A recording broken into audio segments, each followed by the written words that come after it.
Hello बच्चों, नमस्कार। जय हिंद। आप लोग कैसे हैं? आशा और उम्मीद है कि आप लोग अच्छे होंगे। आज की इस वीडियो में हम बात करेंगे कि एमएनएसएम का फॉर्म आ गया है। गाना सुने होंगे आप लोग, जिसका मुझे था इंतजार, वो घड़ी आ गई आ गई आ गई है। तो चलिए बच्चों, वो घड़ी आ गई, इंतजार की घड़ी आपका समाप्त हो चुका है और एनएमएसएम का फॉर्म आ चुका है। तो चलिए स्टार्ट करते इस वीडियो में। ठीक है बच्चों, देखिए, सबसे पहले बात करेंगे हम किसका, एमएनएसएम के बारे में। वो भी पिछली वीडियो में हमने इस चीज के क्या जानकारी दे चुके हैं। तो आज बात करेंगे योजना, यानी कि एग्जाम कब होगा, फॉर्म कब आया है और ये लास्ट डेट कब है। तो चलिए इस फॉर्म को स्टार्ट करते हैं। ठीक है, यह विवरण एक दिया गया है। इसका योजना का नाम है राष्ट्रीय आय सह प्रतिभा खोज परीक्षा, जिसको शॉर्ट फॉर्म में NMMSS कहते हैं। ठीक है बच्चों, आगे की बात करते हैं। आगे की बात करते हैं, यह राज्य किसका है? बिहार राज्य का है। किसका, कौन सा राज्य का? ये बिहार राज्य का है।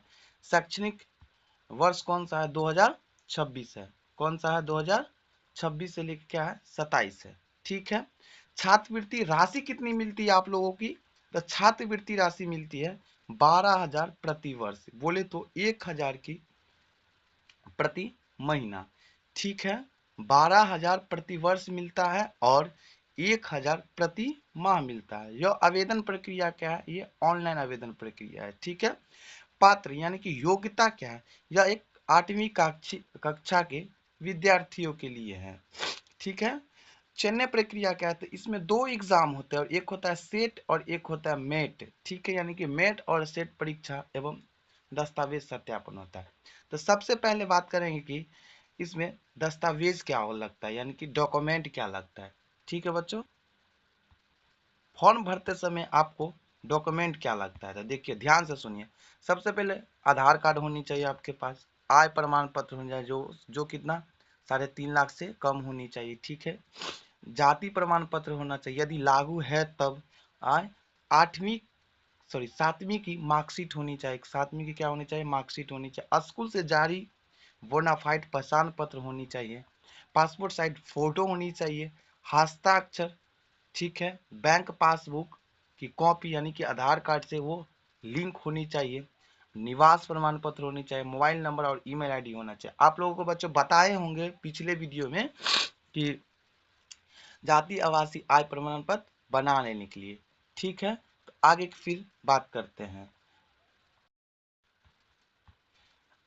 आगे की बात करेंगे तो इसमें देखिए प्रक्रिया क्या है, जिसमें ऑनलाइन रजिस्ट्रेशन, वो आवेदन आपको जमा करना होगा। कितने तारीख को फॉर्म स्टार्ट है? तो 26 जनवरी यानी कि गणतंत्र दिवस से लेके 26 जनवरी से लेके 15 फरवरी 2026 तक है आपका आवेदन तिथि।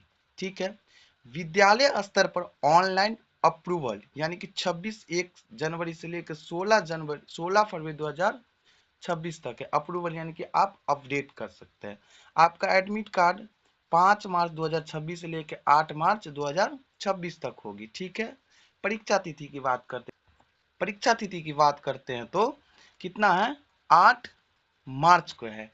ठीक है, एडमिट कार्ड डाउनलोड कीजिएगा, इसके बाद आपका परीक्षा तिथि कुछ ना कुछ जारी होगा, जो 8 मार्च से है। ठीक है, प्रोविजनल आंसर की, इसका आंसर की भी आता है आपको, आंसर की भी आता है, वो कितना तारीख को? 9 मार्च 2026 को है। आंसर की पर आपत्ति की अंतिम तिथि, यानी आंसर की जारी किया, उसमें आपको कुछ गड़बड़ लग रहा है तो उस पर आपत्ति कितने तारीख तक कर सकते हैं? 13 तारीख को आप क्या कर सकते हैं? कर सकते हैं। ठीक है बच्चों, आगे की बात करते हैं। आगे की बात करेंगे तो जिसमें सिलेबस को हम देखते हैं। सिलेबस बोले तो आपको 2 पेपर होता है, जिसमें होता है एक मैट का और एक सेट का। देखिए, मैट में क्या पूछा जाता है? प्रश्नों की संख्या कितनी होती है? 90 होती है। प्रश्नों की संख्या कितनी होती है? 90 होती है, जिसमें आपको 90 मिनट दिया जाता है सामान्य के लिए, और विकलांग के कितना लिए?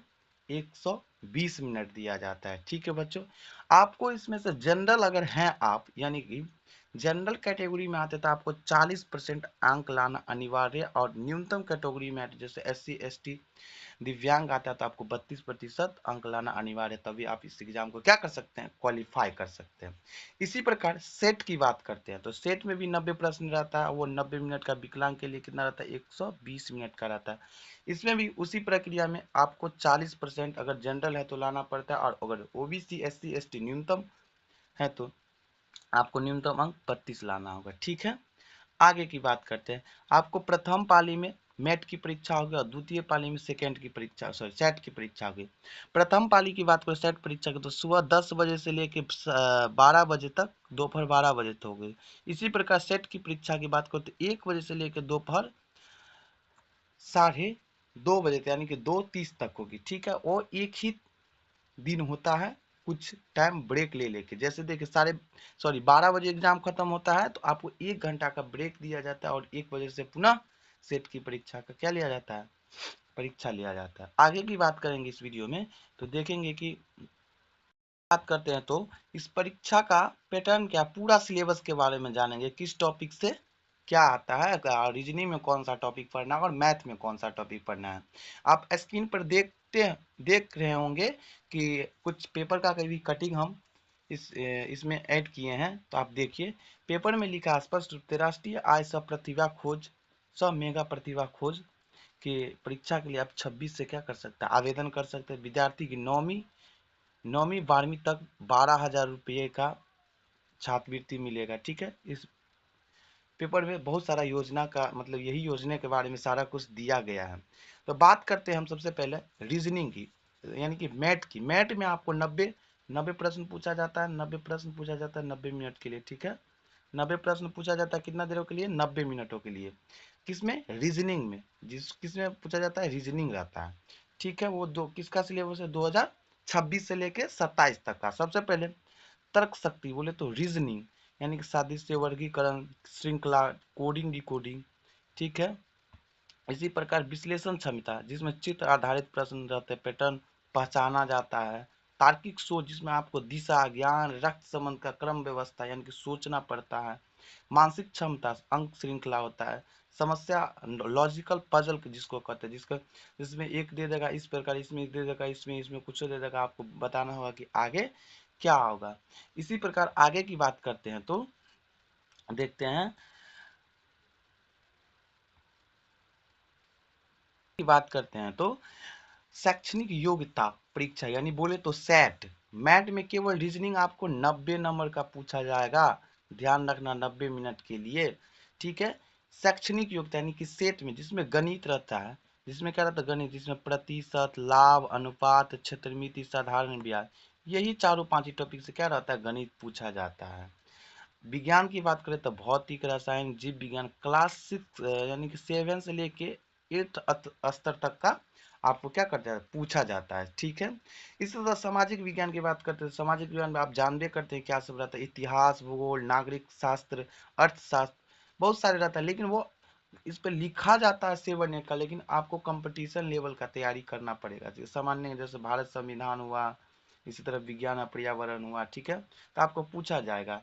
इस एग्जाम को क्वालिफाई करने के लिए बहुत मेहनत करने की कोई आवश्यकता नहीं। अगर मेरे माध्यम से आप तैयारी करते हैं तो आपको कम समय में बेहतर से बेहतर तैयारी प्राप्त किया जा सकता है। ठीक है, यहाँ से मेरे संस्थान से बहुत सारे बच्चों ने 2023 में, 24 में, 25 में एग्जाम को क्वालिफाई करके अपना पेमेंट क्या करें, प्राप्त करना है।